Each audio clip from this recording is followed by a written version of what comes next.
میں نے محمد صلی اللہ علیہ وسلم کو کئی بار دیکھا تھا، لیکن آج تک ان سے بات نہیں کی تھی۔ عکاظ کے 20 روزہ سالانہ بڑے میلے کے بعد جب قافلے اپنے اپنے گھروں کو لوٹنے کے لیے مکے سے نکلتے ہی اپنے گرد و غبار میں گم ہو جاتے تو مکہ سکڑ سا جاتا۔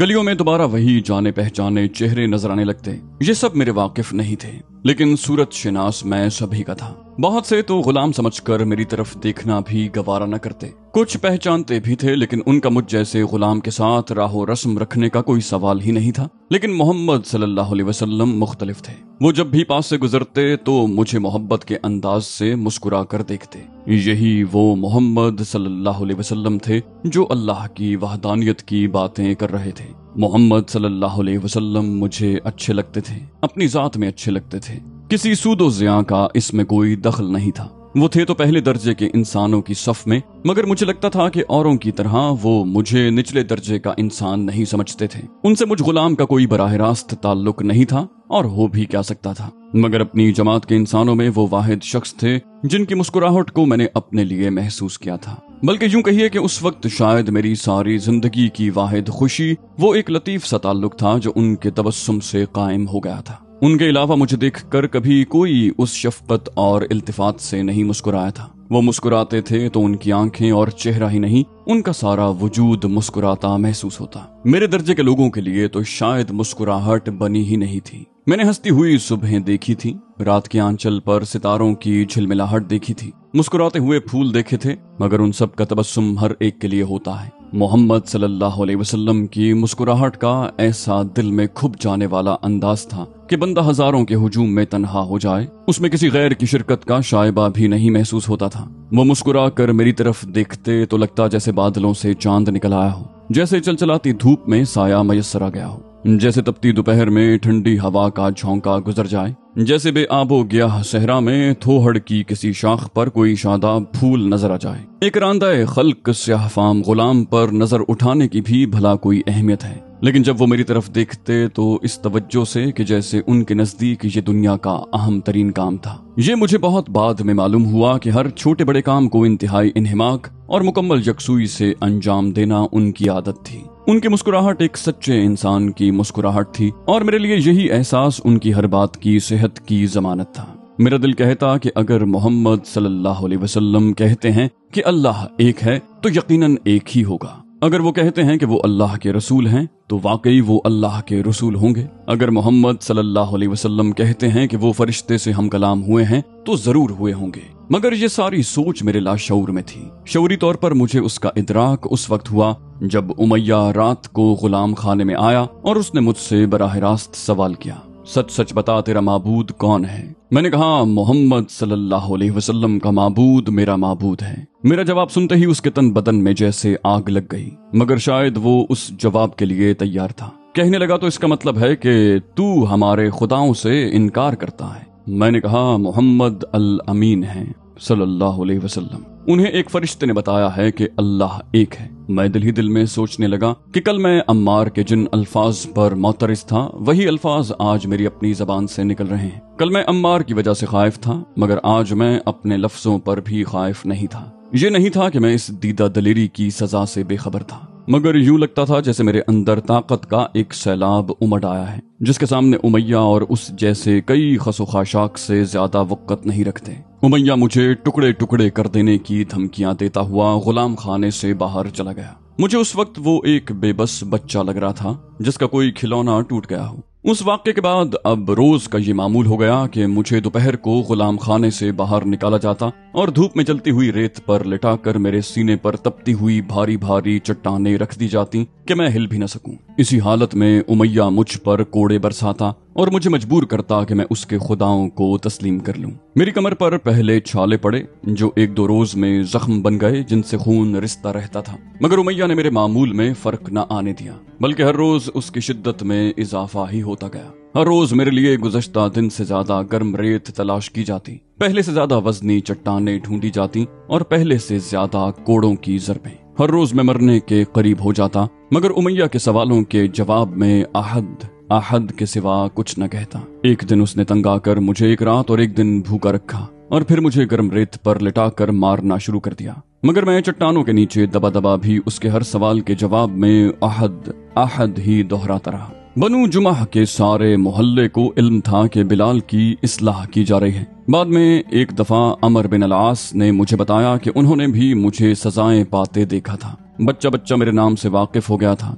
अबू बकर रज़ियल्लाहु अन्हु भी जो बनु जुमाही के मोहल्ले में रहते थे, मुझे रोज देखते थे और नजरें नीची करके चले जाते। जब धूप और कोड़ों की सजा कारगर न हुई तो उमैया ने मेरे गले में रस्सी बांधकर मुझे बनु जुमाह के लड़कों के हवाले कर दिया। बच्चे सारा दिन चीखते चिल्लाते कहे लगाते मुझे मक्के की ऊंची नीची पथरीली सड़कों पर खींचते फिरते। उनके कहकहों में मेरी चीखो पुकार किसी को सुनाई न देती। बच्चों को एक दिलचस्प मशगला हाथ आ गया था और वो उससे पूरा पूरा लुत्फ उठाना चाहते थे। वो रस्सी से मेरी गर्दन को झटका देते तो मैं गिर पड़ता और फिर वो सब मिलकर मुझे घसीटने लगते। मैं उठने की कोशिश करता तो ठोकरें मारते, कभी उठकर खड़ा हो जाता तो फिर रस्सी के झटके से मुझे गिरा देते। मैं मुंह के बल गिरता तो फिर मुझे घसीटना शुरू कर देते। कभी रस्सी इस जोर से खींचते कि मेरा दम घुटने लगता। नोकीले कंकरों, संगरेजों और पत्थरों की रगड़ से रोज मेरे बदन पर नए जख्म बनते। पहले जख्म भरने भी न पाते कि फिर खुल जाते। मेरा सारा जिस्म लहू लुहान हो जाता। दोपहर के बाद जब सारा मक्का तप उठता तो वो मेरे कपड़े उतरवा कर मुझे लोहे की जिर्रा पहना देते और धूप में डाल देते। एक दिन उन्होंने मुझे दहकते कोयलों पर लिटाकर मेरे सीने पर एक भारी पत्थर रख दिया। आज भी मेरे जिस्म पर उन कोयलों के दाग हैं। एक दिन मदीने में मैं रसूल करीम सल्लल्लाहु अलैहि वसल्लम के घर का सौदा सल्फ लेकर आ रहा था कि मेरी चादर शानों से सरक गई। उबैदा बिन हारिस रज़ियल्लाहु अन्हु मेरे पीछे आ रहे थे। उन्होंने मेरे जिस्म के दाग देखे तो उन पर रिक्कत तारी हो गई। मगर कैसी कैसी लौ उठी है उन दागों से, कैसी कैसी शुआएं फूटी हैं। सूरज ढलते ही मेरे हाथ पांव बांध कर मुझे दोबारा गुलाम खाने के फर्श पर फेंक दिया जाता। मेरा सारा जिस्म जख्मी हो गया था, बल्कि पूरा बदन एक जख्म बन गया था जिससे हर वक्त खून बहता रहता। बनु जुमाह में मेरा तमाशा एक दफा हस्सान बिन साबित रज़ियल्लाहु अन्हु ने भी देखा। उन्होंने मुझे खुद बताया कि वो मक्के में उम्रा करने गए हुए थे, मगर मैंने उन्हें नहीं देखा। तमाशा कब तमाशाई को देखता है, लेकिन एक ज़ईफ शख्स मुझे याद है और मैं उसे कभी नहीं भूलूंगा। वर्का बिन नौफल। मैं रोजमर्रा की तरह गर्म चट्टानों तले दबा उमैया के कोड़े खा रहा था और वो मुझे हर कोड़े पर लात और उज्जा की इबादत पर मजबूर करने की कोशिश कर रहे थे कि उधर से वर्का का गुजर हुआ। वो मेरे मुंह से आहद आहद की आवाज सुनकर रुक गए और उन्होंने आवाज़े बुलंद कहा, बिलाल वो वाकई एक है। फिर उन्होंने उमैया से मुखातिब होकर कहा, मैं खुदा की कसम खाकर कहता हूँ कि अगर तूने इसे मार डाला तो मैं इसकी कब्र पर दरगाह तामीर करूंगा। मगर उमैया बाज ना आया। हर रोज दोपहर को जब बच्चे मुझे मार मार कर निढाल कर देते और रेत पर लिटाकर मेरे ऊपर चट्टाने रख देते तो वो भी कोड़ा घुमाता वहां पहुंच जाता और हर कोड़े की जरब के बाद मुझसे पूछता कि मैं मोहम्मद सल्लल्लाहु अलैहि वसल्लम के अल्लाह से मुनहरिफ हुआ हूँ या नहीं। मगर मेरा जवाब अहदुन अहद के सिवा और कुछ ना होता। शायद मैं कुछ और कहना ही भूल गया था। मेरा रोजमर्रा का रक्स बिस्मिल भी जब उसके दिल की मुराद बर न ला सका तो एक दिन उसने एक कतई फैसला कर लिया। आज की रात बिलाल की आखिरी रात होगी, कल की सुबह उसकी आखिरी सुबह, शदीद तरीन अजियतें और फिर मौत। मौत का कुर्ब कभी कभी इंसान के अंदर शमे रोशन कर देता है। मेरे अंदर भी उस रात अल्लाह ने अपनी रहमत से एक जोत जगा दी। मैंने अपने वालिद और वालिदा को देखा जो एक कारखाने में काम कर रहे थे। ये चमड़ा रंगने का कारखाना था जिसमें चारों तरफ भाप उठ रही थी और भाप ने मेरे माँ बाप को ढांप रखा था। जब मैं उनके करीब गया तो उनकी नजर मुझ पर पड़ी। उनकी उदास आंखों में मेरे लिए बेपनाह मोहब्बत और शफकत झलक रही थी। मेरे वालिद निहायत कवी इंसान थे, लेकिन उनकी जिस्मानी कुव्वत को इस बेदर्दी से इस्तेमाल किया गया था कि वो जवानी में भी बूढ़े नजर आते थे। मेरी माँ खांस रही थी, हमेशा की तरह खांसे जा रही थी, यहाँ तक कि खांसते खांसते उसने दम दे दिया। मेरे वालिद हबशा से आए थे, बहीरा अहमर पार करके। मुझे आज तक नहीं मालूम हो सका कि वो गुलाम कैसे बना लिए गए। उन्होंने मुझे कभी नहीं बताया, शायद इसलिए कि ऐसी बातों को भुलाकर ही वो गुलामी की सऊबतें बर्दाश्त करने के काबिल हुए थे। एक दिन मेरी माँ ने मुझे सिर्फ इतना बताया था कि मैं पैदा तो हालत गुलामी में हुआ, लेकिन जब मैं अपनी माँ के शिकम में आया था तो मेरे माँ बाप आजाद थे।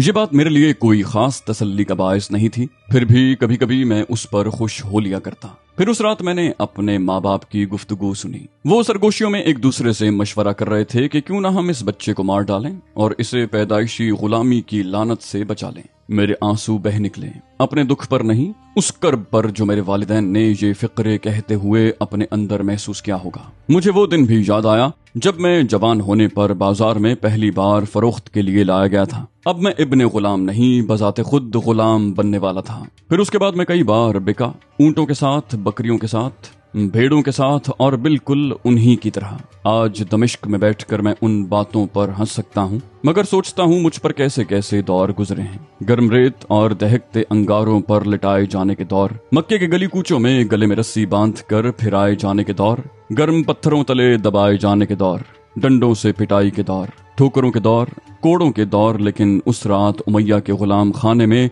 जब मेरी गर्दन मेरे घुटनों से जकड़ी हुई थी, मेरे जहन में हंसी का तसव्वुर भी नहीं था। फिर उसी कर्ब के आलम में मैंने अपने गिर्द फैली हुई जिंदगी के हुस्न को महसूस किया, वो हुस्न जो जल्द ही मुझसे छिनने वाला था। चांद, तारे, दिन रात, आते जाते मौसम, दरियाओं, पहाड़ों, मैदानों और जंगलों में जीती जागती रंग बिरंगी मखलूक, और उन सब का सरदार इंसान अपनी तमाम आरजुओं, उमंगों, उदासियों, खुशियों, मजबूरियों, कामरानियों और कुर्बानियों के साथ। उस रात मैंने एक सुर्ख भंवरा भी देखा जो तेज धूप में एक डंठल पर बैठा था। आज भी जब कहीं मुझे सुर्ख भंवरा नजर आ जाता है, मेरा सारा दिन खुशी में गुजर जाता है। ये सुर्ख भंवरे, रूए अर्ज पर फैली हुई मखलूक, कब्रों में लेटे हुए मेरे माँ बाप, ये सब कहाँ से आ गए थे उस रात। मौत नजदीक महसूस होती है तो इंसान का जहन कहाँ से कहाँ छलांगे लगाता फिरता है। फिर अम्मार के वाक़े की तफसील नजरों के सामने फिरने लगी। मैं कैसे फंस गया इस सारे मामले में, मेरा क्या वास्ता था। जहन से जवाब आया,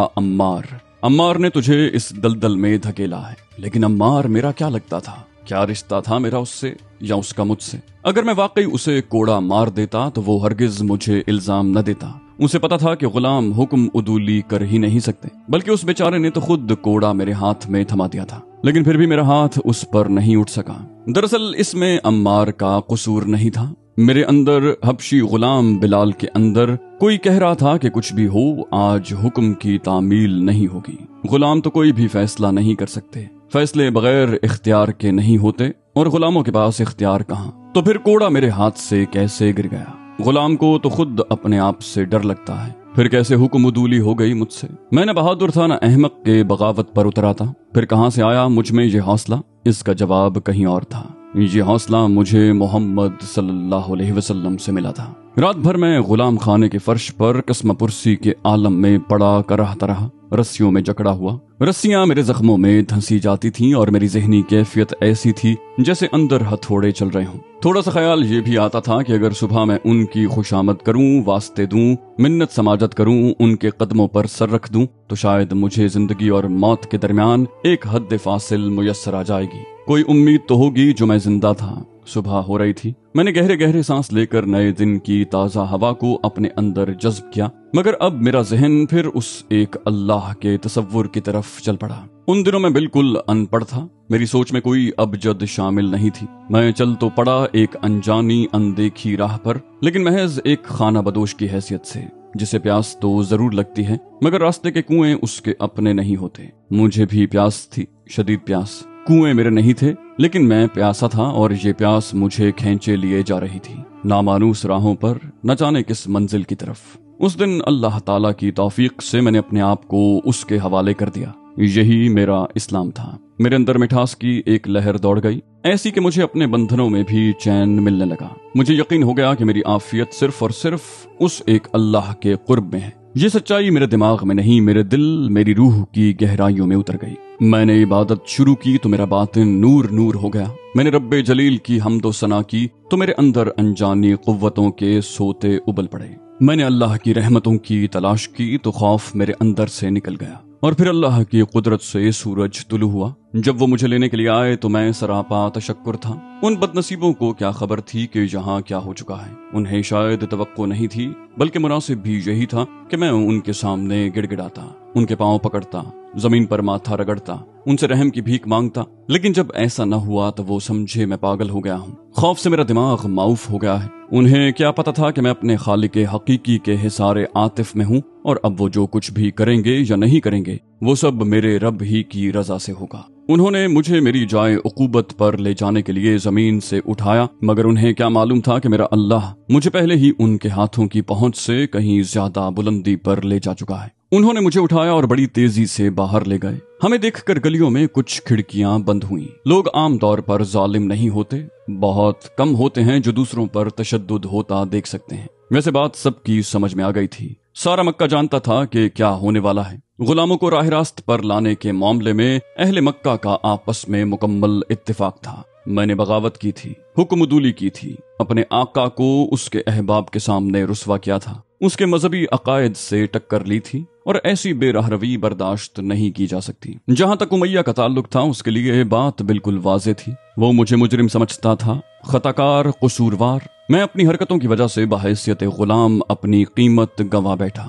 اس لیے وہ مجھے اس رقم کا دیندار سمجھتا تھا جو اس نے مجھ پر خرچ کی تھی۔ اب صرف میری کھال اس کے کام کی تھی۔ وہ اسے کھچوا سکتا تھا، کتوں کے آگے پھینکوا سکتا تھا، دوسرے غلاموں کی عبرت کے لیے اس کی نمائش لگوا سکتا تھا۔ آج میں یہ سب باتیں سوچتا ہوں تو مجھے امیہ پر ترس آتا ہے، کیونکہ جو دوسروں سے ناانصافی کرتا ہے وہ در حقیقت اپنے ساتھ ناانصافی کرتا ہے۔ وہ مجھے ایک میدان میں لے گئے جس کے بیچوں بیچ ایک لکڑی کا کھمبا گڑا ہوا تھا۔ اس کھمبے سے انہوں نے مجھے مضبوطی سے جکڑ دیا۔ امیہ نے کوڑا سنبھال لیا۔ میں اس تشدد کی روداد بیان نہیں کروں گا۔ درد کی یاد نہیں ہوتی، درد جب ہوتا ہے تب ہوتا ہے، اس کے بعد نہیں۔ صرف اتنا کہوں گا کہ اللہ سورج سے زیادہ طاقتور ہے اور کوڑے انسان کی روح کو نہیں چھو سکتے۔ مجھے یاد ہے کہ اس وقت میں زور زور سے اللہ کو پکار رہا تھا، ایک ہی طریقے سے جو مجھے آتا تھا اور ایک ہی نام سے جو میں جانتا تھا، احد احد۔ میں بلال، جس نے اب تک ہزاروں لاکھوں لوگوں کو نماز کے لیے پکارا ہے، اس وقت عبادت کے طریقوں سے واقف نہیں تھا، لیکن جب میں نے اس کا نام پکارا تو میرے دل نے گواہی دی کہ اس نے سن لیا۔ کوڑے پڑتے تھے تو میں چیختا نہیں تھا۔ میں نے اپنی زندگی کی باقی ماندہ سانسیں اللہ کے لیے وقف کر دی تھی۔ ہر کوڑے پر میری آواز مدھم ہوتی جا رہی تھی، مگر میں اسی کا نام لیتا رہا۔ میں نے ان سے رحم کی التجا نہ کی، صرف اپنے اللہ سے رحم مانگا۔ اگر میں 2-4 کوڑوں ہی میں دم دے دیتا، جو عین ممکن تھا، تو امیہ یقیناً یہ سمجھتا کہ اس کے ساتھ بہت بڑا دھوکہ ہو گیا ہے، اور اس کے ذوق ایذا رسانی کی تسکین نہ ہوتی، اور وہ شاید مجھے دوہرا مجرم سمجھنے لگتا۔ ایک تو اس کی رقم ڈوبی، دوسرے غلام مناسب سزا کے بغیر ہی فراغت حاصل کر گیا۔ کوڑوں کا ایک دور ختم ہوتا تو وقفہ ہوتا اور پھر دوسرا دور شروع ہو جاتا۔ ایسے ہی ایک مختصر وقفے میں ابو سفیان کی بیوی ہند چھاتا لیے ہوئے خوشبوؤں میں بسی میرے پاس آئی اور کان لگا کر میری نحیف آواز سننے کی کوشش کی، احد احد۔ یہ سن کر مڑی اور ہنستی ہوئی واپس چلی گئی۔ ہند کی ہنسی بڑی مترنم تھی، بولی یہ بدنصیب تو واز کر رہا ہے، اور پھر مجھ پر کوڑے برسنے لگے، 1 2 3، نہ ختم ہونے والا سلسلہ۔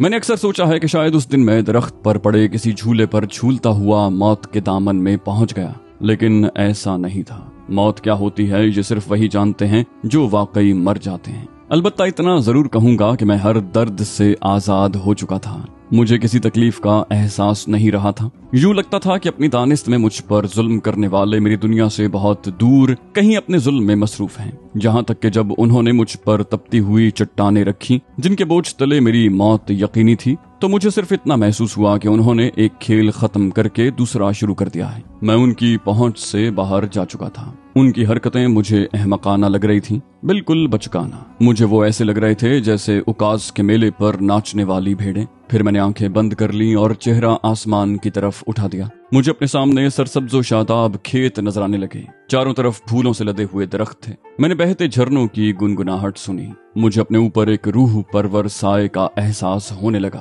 پھر میں ایک نہایت خوبصورت باغ میں داخل ہو گیا، جہاں ہر رنگ ہر نسل کے نوجوان مرد عورتیں سیر و تفریح میں مشغول تھے۔ ان کے چہروں پر وقار تھا اور ان کے پور پور سے خوشیاں پھوٹ رہی تھیں۔ انہوں نے مجھے خوش آمدید کہا اور ایک فوارے کے پاس لے گئے جہاں میں نے پانی پیا، اتنا کہ میری روح کی پیاس بجھ گئی۔ مجھے ایسے لگا جیسے میں ذات باری تعالیٰ کے قرب میں ہوں۔ میں نہیں جانتا یہ کیا تھا، واہمہ تھا، خواب تھا، کوئی وجدانی کیفیت تھی، کوئی مافوق الفطرت کرشمہ تھا۔ کوڑوں سے میرا دماغ معطل ہو گیا تھا، یا محض میری افتاد طبع تھی، یا پھر اس کیفیت میں یہ سارے ہی عناصر شامل تھے۔